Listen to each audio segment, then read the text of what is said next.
Hmm. Hmm. Ah, salut. Excusez-moi, je vous ai pas entendu entrer.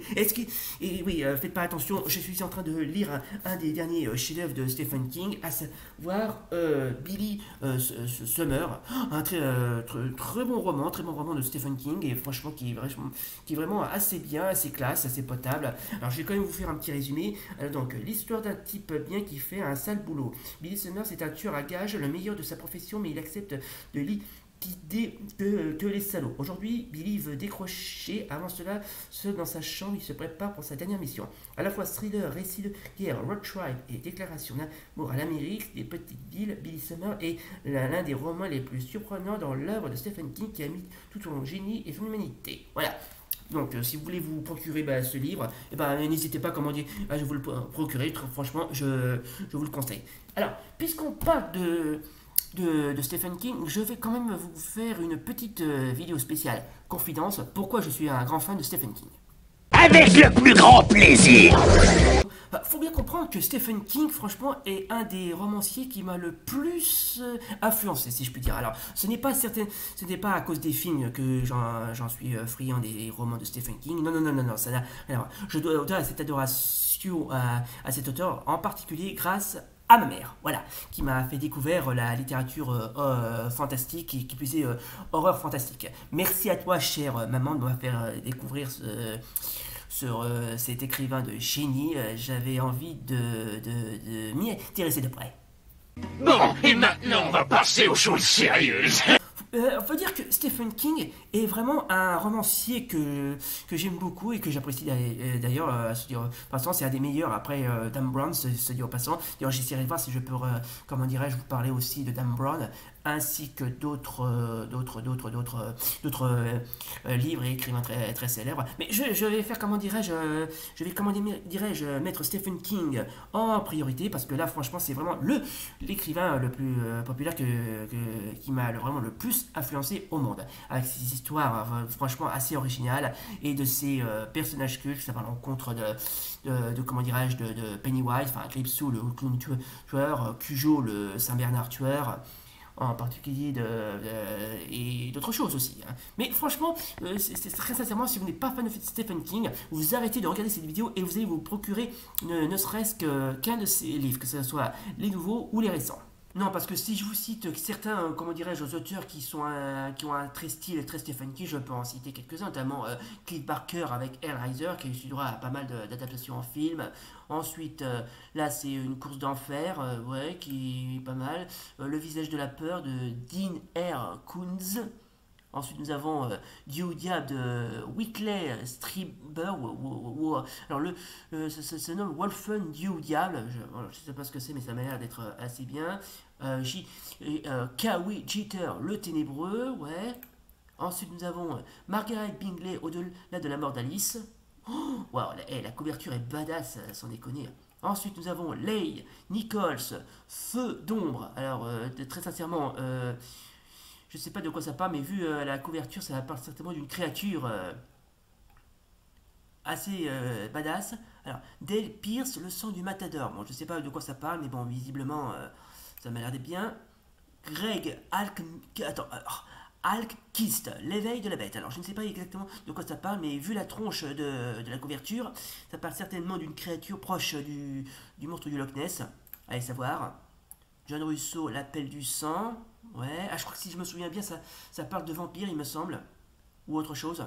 Stephen Laws, La nuit des spectres. Peter James, Possession, ouais. Stephen Laws, Lever. Ah, oui, on a causé de son livre tout à l'heure. Thomas F. Monteleone, Fantasma. Joe R. Lansdale, Le Drive-In. Ouais. Philip Michaels, Graal. Douglas Clegg, La danse du bouc. Ouais, badass. Thomas, ah oui, on l'a croisé tout à l'heure. Lyrica, ah oui, je crois que c'est à la part d'un mec qui se fait un petit peu charmé par une créature, il me semble. Catherine Keno, Blanc comme la nuit. Ou encore Dan Simmons, Le chant de Kali. Ou encore Clive Barker, alors celui on vient de croiser son livre tout à l'heure, Le livre de sang. Oh, et j'adore, franchement, comment dirais-je, la tronche de la couverture. Oh, elle est badass. Alors, pour ceux qui se demandent, l'artiste qui a fait, comment dirais-je, cette couverture, c'est un certain Melki. Alors, le nom de ce monsieur ne vous dit peut-être rien. Il a fait pas mal de couvertures et d'affiches de films, notamment ceux de Freddy, ceux du Festival d'Avoriaz. Bref, je vous le conseille, je mettrai le lien de sa chaîne en bas de la description si possible. Mais je suis sûr que vous l'avez certainement croisé quelque part, celui-là. Ensuite, l'horreur du métro. Et c'est tout, voilà. Mais franchement, le mec, je crois que alors, le mec qui s'appelle Melki, qui n'a rien à voir avec l'acteur Melki, c'est le nom d'un artiste qui vient de vous le dire, a fait aussi pas mal de, comment dirais-je, de couvertures et d'affiches de films. Hein. Il a fait même aussi les promotions pour le festival d'Avoriaz. Franchement, j'adore le travail de ce mec, j'adore franchement comme c'est stylé, c'est badass.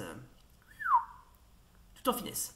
Alors, puisqu'on parle de livres de Stephen King, je vais quand même présenter ma collection personnelle. Par exemple, si je vous cite, par exemple, celui-là, Fin de ronde. Alors, franchement, je ne sais pas exactement de quoi ça parle, étant donné que je ne l'ai pas encore lu. Mais franchement, ce livre-là, franchement, il est classe, il est bien, surtout au niveau de la couverture. Parce que oui, il y a une chose que j'aime bien dans les romans de Stephen King, c'est la gueule des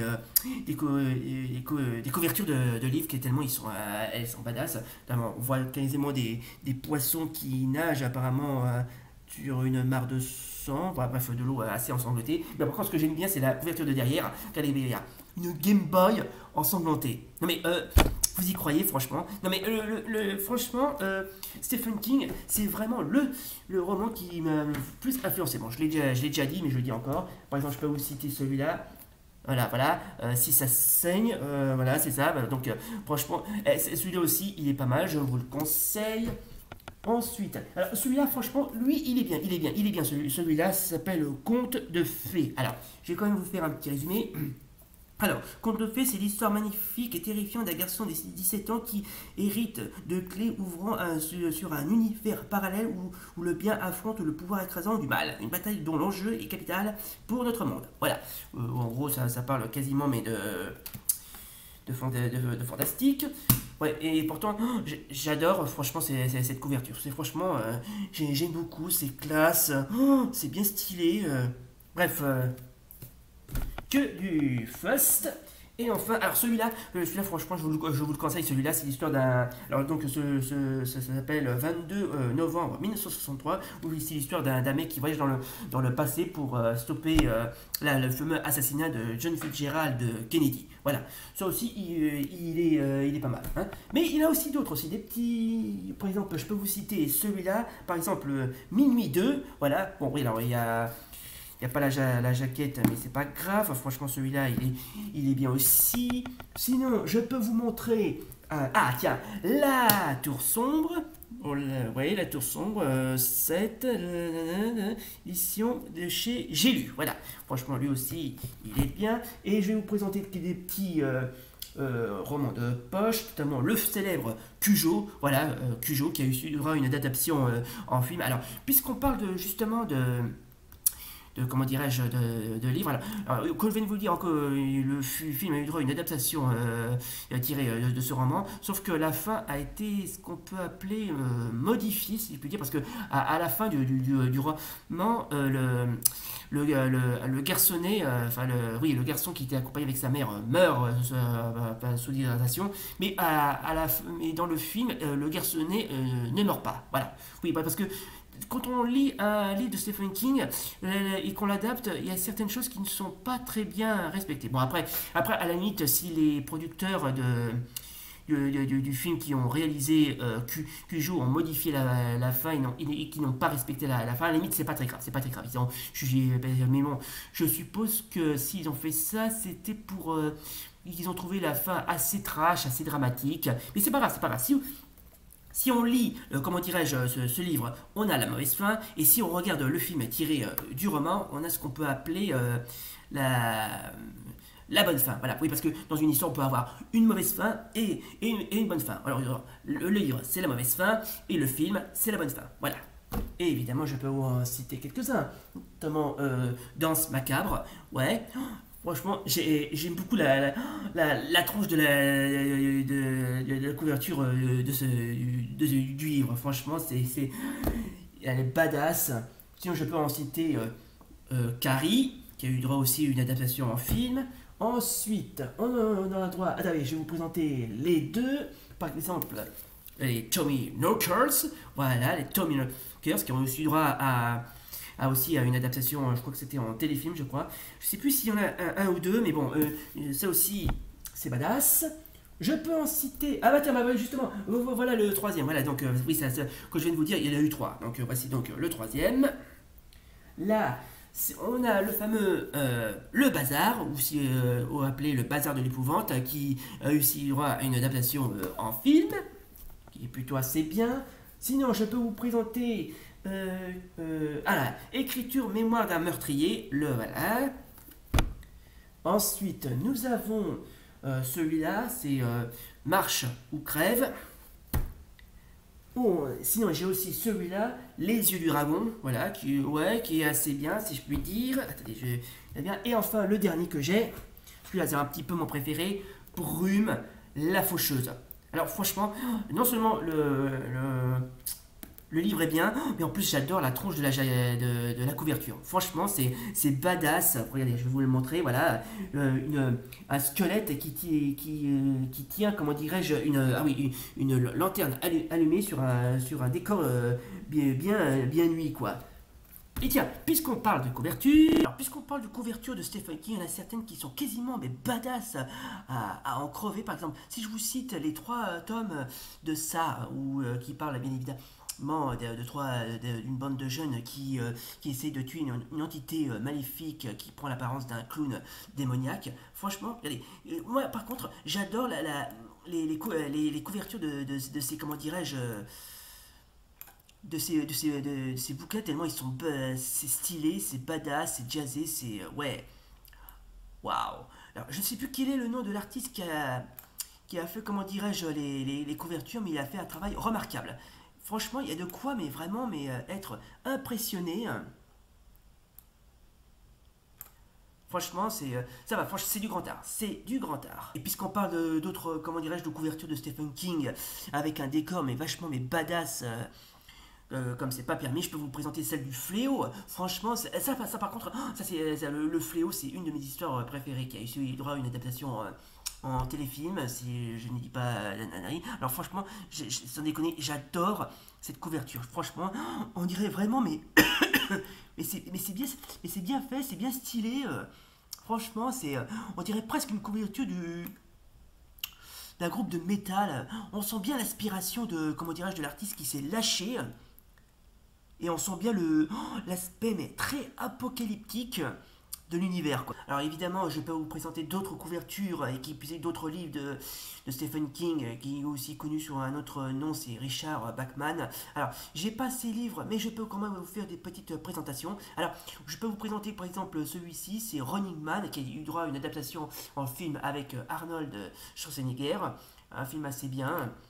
Ah oui, ça par contre, ça il va falloir que celui-là, je vous le déconseille parce que là, franchement, celui-là il est bien, il est classe. Franchement, c'est The Regulator et sa suite The Desperation. Franchement, qui est assez bien. Christie, qui a eu droit à une adaptation en film de John Carpenter, que j'ai trouvé assez bien. La peau sur les os, qui a eu droit aussi à une adaptation en film, qui est aussi bien, qui est l'histoire d'un mec qui se fait maudire comment dirais-je, ah oui, par un gitan et qui se trouve à un corps assez décrépit, on va dire.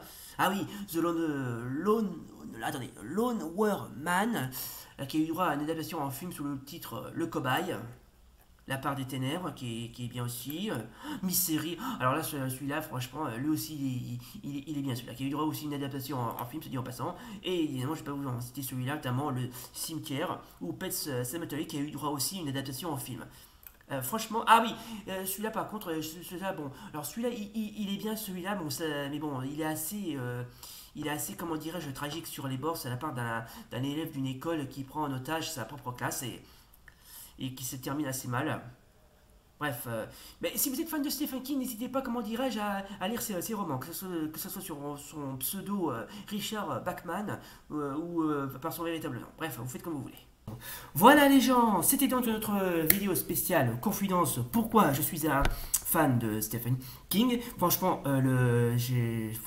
j'adore cet écrivain, j'adore ce qu'il fait. Franchement, c'est prenant, c'est palpitant, bref, on sent bien la très bonne touche de fantastique et très sincèrement, j'espère qu'il continuera à en faire d'autres. À moins qu'il, je sais pas comment il en fera d'autres, mais bon, très sincèrement, je lui souhaite, comment dirais-je, une bonne continuation s'il regarde bien sûr cette vidéo. Et si vous êtes fan de Stephen King, bah n'hésitez pas, comment dirais-je, à liker, à commenter et à partager et à donner votre avis là-dessus. Voilà donc, j'espère que ça vous a plu. Si oui, comme d'hab, n'oubliez pas le pouce bleu et l'abonnement. Et d'ici là, salut et rendez-vous pour de prochaines vidéos. A plus. Oh, et puis tant que j'y pense, j'aimerais dédier ce cadeau exclusif à tous mes fans.